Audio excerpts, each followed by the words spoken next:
നമ്മളൊക്കെ ഓരോ രാശിയിൽ ജനിച്ചവരാണ്.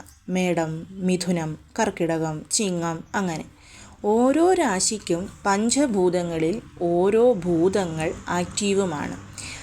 ആ ഭൂതങ്ങൾ നമ്മുടെ രാശിയിൽ ആക്റ്റീവ് അല്ല എന്നുണ്ടെങ്കിൽ നമുക്കൊരിക്കലും നല്ല രീതിയിലുള്ള ഒരു ഉയർച്ച ഒന്നിലും ഉണ്ടാവുകയില്ല.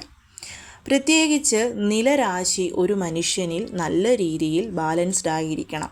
അല്ലാത്ത പക്ഷം സ്വന്തമായി വീടോ ധനമോ ആഭരണങ്ങളോ ഒന്നും ആ ഒരു വ്യക്തിക്ക് ഉണ്ടാവുകയില്ല. എങ്ങനെയാണ് നമ്മുടെ ആ ഒരു ഭൂതത്തെ നമ്മളിൽ ആക്റ്റീവാക്കുക, ബാലൻസ് ചെയ്ത് നിർത്തുക?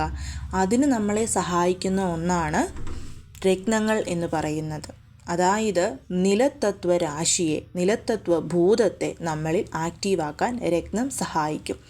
ഓരോ നാളുകാർക്കും അവരവരുടെ ലഗ്നമനുസരിച്ചുള്ള രത്നം ധരിക്കാവുന്നതാണ്. രാശിയല്ല, നമ്മുടെ ലഗ്നം ഏതാണോ ആ ലഗ്നത്തിന് അനുസൃതമായിട്ടുള്ള രത്നം നമ്മൾ ധരിച്ചാൽ തീർച്ചയായും നമ്മളിൽ അടങ്ങിയിട്ടുള്ള ഭൂതത്തെ ബാലൻസ് ചെയ്ത് നിർത്താനും നിലത്തത്വ രാശിയെ കൂട്ടാനും അതുവഴി ധനവും ഉയർച്ചയും നമുക്കുണ്ടാവാനും ഈ രത്നം നമ്മളെ സഹായിക്കും.